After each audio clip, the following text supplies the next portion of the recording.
Welcome to the 6 Miles to Supper podcast. I'm your host, Kayla Cox, and I've lost over 80 pounds with intermittent fasting 6 days a week, eating whatever I wanted at my meals, taking a cheat day every Sunday, and walking 6 miles a day. And I'm here to help you on your weight loss journey. In today's episode, I'm going to take you through a typical day in my life on OMAD. In other words, what do I do when I'm just eating one meal a day? Most days, this is my life. Monday through Friday, I would say this is really consistent. But Saturdays are a little bit different, and so are Sundays.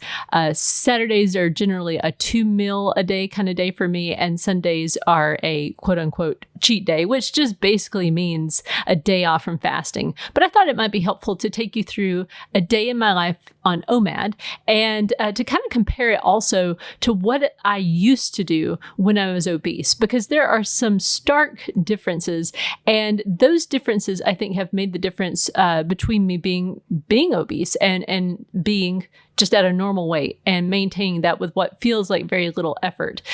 Because really, when you get down to it, weight loss and maintenance really does come down to just your daily routine, what you're doing and what you're not doing. So with that in mind, let's get started. So I thought it would be most helpful to start actually the night before instead of starting, with the morning routine, because the thing that I do the night before actually does affect when I wake up. So what I tried very, very hard to do, and this is difficult, I will say that right off the bat. I shoot for trying to get in bed at 8 o'clock, but generally that does not happen. It's usually about 8:30 or 9 before I'm actually in bed. When I was obese, I was a night owl. I would stay up until midnight a lot of times, and I would wake up tired. But these days, like I said, I try to get in bed around 8:30 or so. I wake up at 3 in the morning, which is super early, and that has to do with my husband's work, but that's what I'm doing right now. I find that I need at least 6 hours of sleep. If I get less than 6, I feel tired. If I get at least 6, I feel good. I generally find I can't sleep much longer than 6 hours, even if I can just, sleep in. So after I get up out of bed, I go to the bathroom. And then as soon as I'm done with that, I get on the scale. I do not debate with myself about whether I want to weigh or not. This is just a daily habit. It's absolutely what I do. And I didn't always do that. When I was obese, I went years between weighing.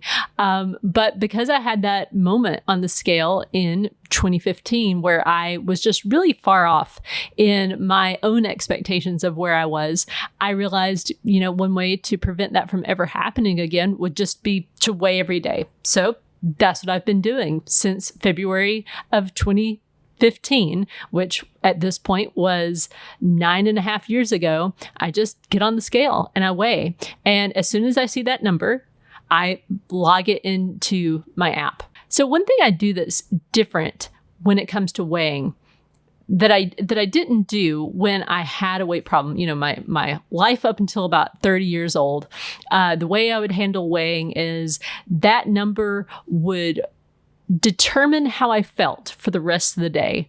And it was kind of like I lived or died by that number. Like if it's a good number, meaning if the number is lower than it was the day before, it's going to be a good day.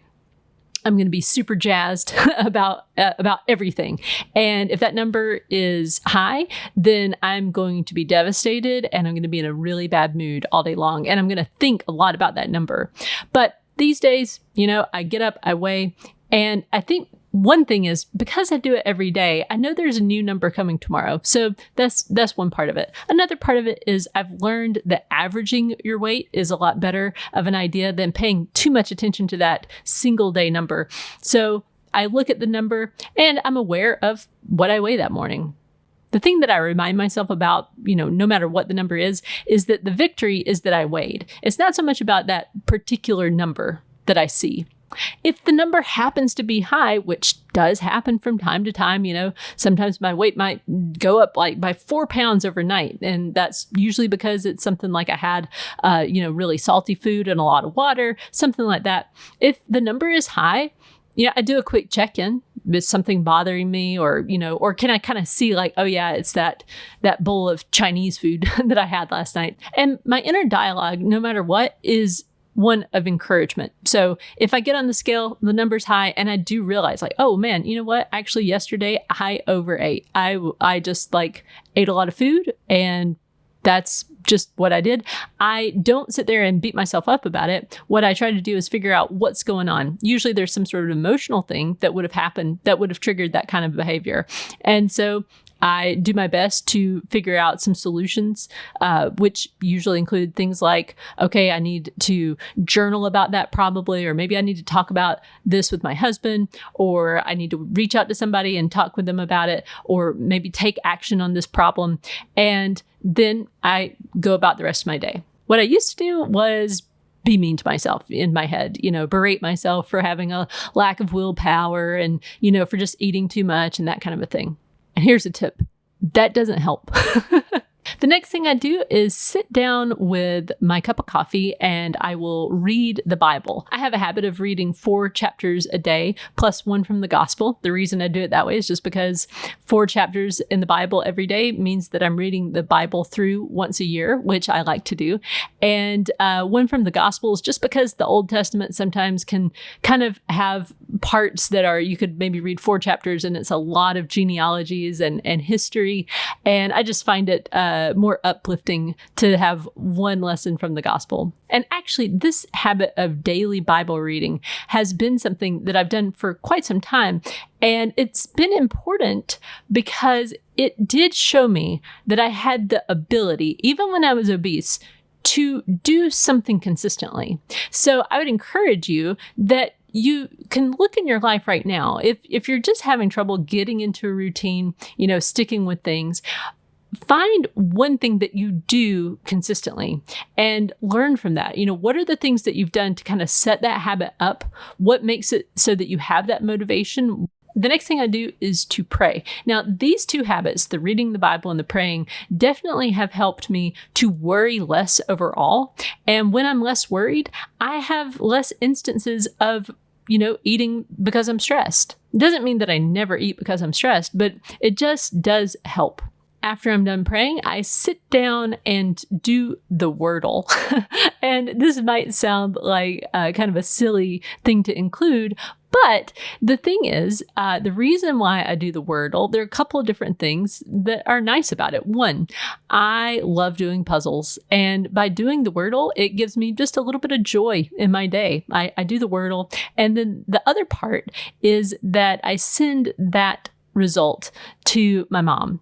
I used to do this. I used to send this to my dad, but he's passed away. And part of our kind of like little daily routine, it was just a way to daily keep in touch. It gave me an excuse, to connect with them. And so I've continued to do that with my mom.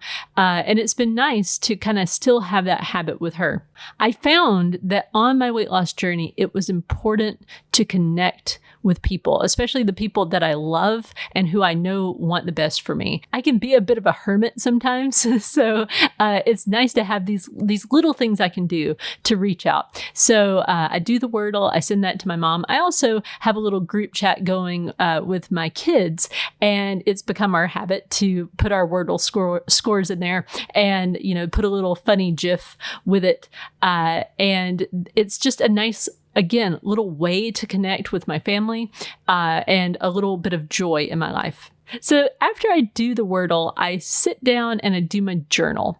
Now, my journal routine took a long time for me to get into. I started, I would say in 2015, that's really when I tried to honestly start a journaling habit. And it took me about 4 years to get consistent.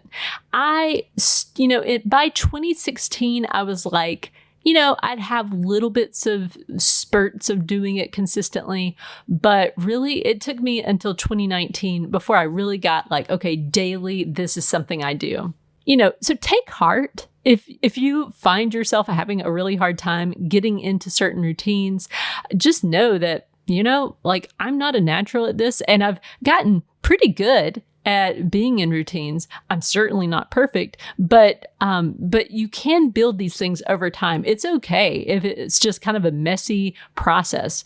The journaling, though, has been so helpful in maintenance because, like I've said before, weight loss is sometimes a bit more exciting than the maintenance part. The maintenance is a grind, and there are things that happen, like little things that can happen that can kind of build up over time, and your weight can start to trend up. And I have found journaling to be so helpful with that because it puts things down on paper where I can actually see what's going on, and it gives me perspective, and it helps me to solve my problems. So after that begins my big old stretch of time with no food. So, because my meal isn't going to be until later in the day.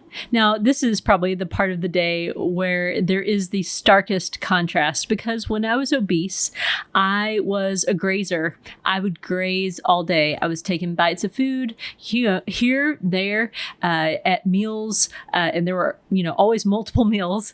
I would overeat, generally speaking. I didn't really realize how persistent that habit was. That was something that intermittent fasting taught me when I really started to pay attention to, how full do I feel now that I've eaten? And I saw in hindsight that I had been consistently overeating. But in the moment, I didn't realize that when I was obese. So I have to figure out how to fill up my time with things other than food because I'm not going to eat until supper time. So the rest of my day is usually kind of different. It like from day to day is going to vary. But there are some common things that I will do. One thing is to walk my 6 miles. I generally find that works out really well with figuring out content for this channel. I'll walk around my house and talk to myself and rehearse things that I want to say on here. Other times, though, while I'm walking, I will be reading a book. I have been so behind this year on my reading goal. I've had a goal for the past several years of just reading a book a week. Most years, it's pretty easy for me to hit that goal. But this year, I am behind. I'm behind like 10 books. If you want to follow me, you can follow me on Goodreads. I do keep up with my finished books on there. Now, as per my usual, I don't really have a set rule about my 6 miles, when it needs to be done, at what point in my day. There are days where I find, it's nice to kind of do a chunk of them and then pause on my steps, go record a thing and do some editing, and then come back to my steps. Sometimes I like to get all of my steps in at once and then do work. Sometimes I'm being a mom and I'm, baking bread or hanging out with my kids or doing a jigsaw puzzle. There's lots of different things. I'm a wife also. So sometimes I'm dealing with, things like balancing my checkbook and things like that. But during that window, I am just staying busy. I found that through the process of fasting that I had so much time where I could do things. I could learn things. I love to learn. I love to do art. I love to write. The fasting window, that period of time, I have so many things to do. I never get bored. I am not sitting around wishing I could eat. Instead, it's just I have a really nice, full life. And so therefore, I don't even really much think about OMAD, or a lot of times, I'll get to about 4:00 in the afternoon and I'll think, oh no, what are we going to eat?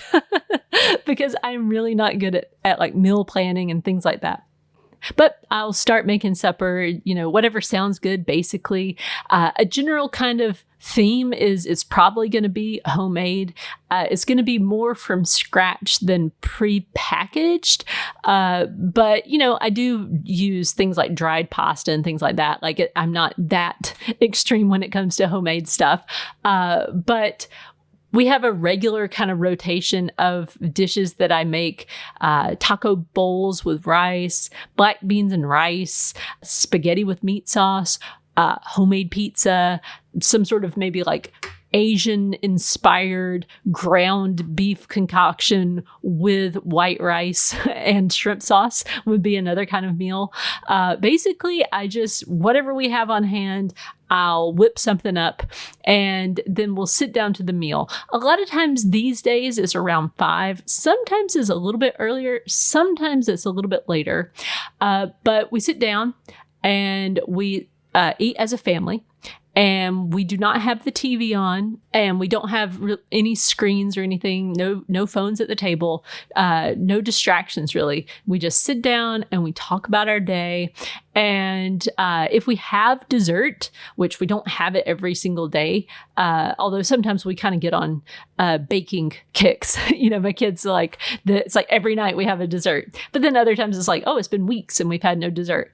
But we talk about our day. If we have dessert, we eat it right then. And then I get up from the table and then I don't eat again for the rest of the night. The rest of that evening is spent a lot of times just hanging out with my family, maybe doing some reading, doing some household chores. Laundry usually is being done during that time.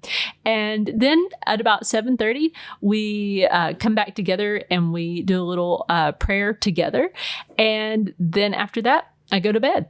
So that kind of shows you just a glimpse into my day. What I've learned from getting into routines is, first of all, they're so helpful. And I wish I would have understood this about routines. I used to really rebel against the idea of routine because I love freedom and I wanted a lot of freedom. And I was like, I don't want to get into, a routine because that's so boring. But what I found was the routine actually maximizes my freedom because I am in control of my routine. I get to choose what my routine is. And those routines made weight loss and then maintenance just kind of an easy thing to do that I really didn't have to think much about. And because I'm not having to think much about it, it just frees up so much mental space. And once I had mental space all freed up, then it allowed me to have time to see oh, I can use my time to write or I can use my time to read. And it gave me that free time and that freedom that I wanted.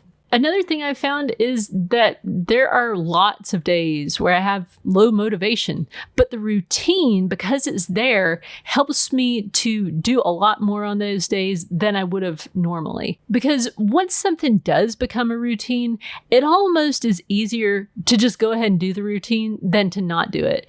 Because it's just it's comfortable. It's like, this is what I do. It's like it would feel weirder to not do the thing than to do it. Because I have, say, the habit of walking 6 miles, I find my days just flow so much better on those days where I do it. And when I compare it to those days, they're not very often, but when I don't do my 6 miles, it's like, whoa, I don't like how I feel. I would much rather just get up and do it because I know that it's going to mean that I feel so much better. Another thing that I've learned is that it is amazing how the tiniest thing can throw off your routine. Which is why it's so important to have a lot of self-compassion, especially when you're trying your best to build a new routine. But even when you're really used to something and you just have it down pat, a little bitty thing can come along and just throw you off. For example, and this has happened to me before, my pen runs out of ink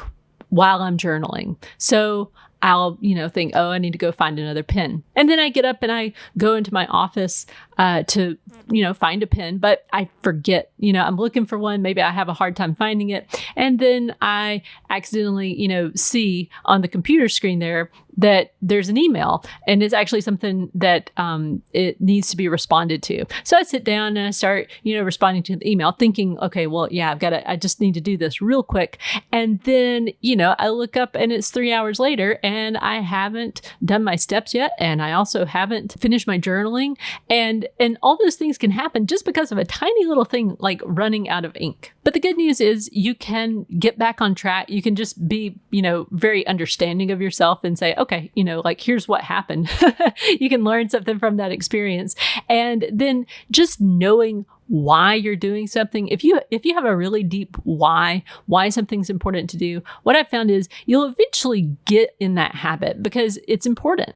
And you don't have to be perfect. I still have days where I miss my journal. I don't do it. Sometimes I just absolutely forget. But overall, I'm consistent because, again, it's important. I know that it helps me on my journey. So I hope that peek into my day helps you if you are currently trying to build a routine, or maybe you're like me back in the past when I had no routine at all. And I'll tell you, my life got a lot better once I finally got into a routine. Now, of course, everybody's going to be different. Some people are going to like more routine and some people are going to like less. I do think there is a danger there if you get too much order. Too much routine can be a bit taxing. If every single minute of your day is kind of scheduled and there's no space there for, some freedom, for some flexibility, I think that can be just as bad as having no routine at all. So thank you so much for listening to this episode. I hope you found it helpful, and I'll see you in the next one. Chances are, since you just listened to that podcast, you're on the weight loss journey yourself. And I just wanted to let you know that I do have some more resources available to you. First of all, I have lots of freebies on my website, 6milestosupper.com/freebies. On that page, you can find lots of downloads and printables that will help you on the weight loss journey. I've also written 3 different books to help you through the process: The Laid Back Guide to Intermittent Fasting, Overcoming Weight Loss Obstacles, and The Laid Back Guide to Weight Loss Maintenance. All 3 are available on Amazon or wherever you normally buy books. Also, I have a course on Teachable called Intermittent Fasting for Weight Loss 101. And there I take you through the entire process of weight loss with intermittent fasting, from how to get started and then how to build your plan, customize it to your own life, and finally, how to keep it off for the rest of your life. I also offer weekly office hours to students so that you can get your questions answered directly by me. Also, there's the option to join my YouTube channel members. When you become an insider, you get access to the vlog that I do. I also hold a weekly live Q&A just for my members. The links to all these things are in the show notes.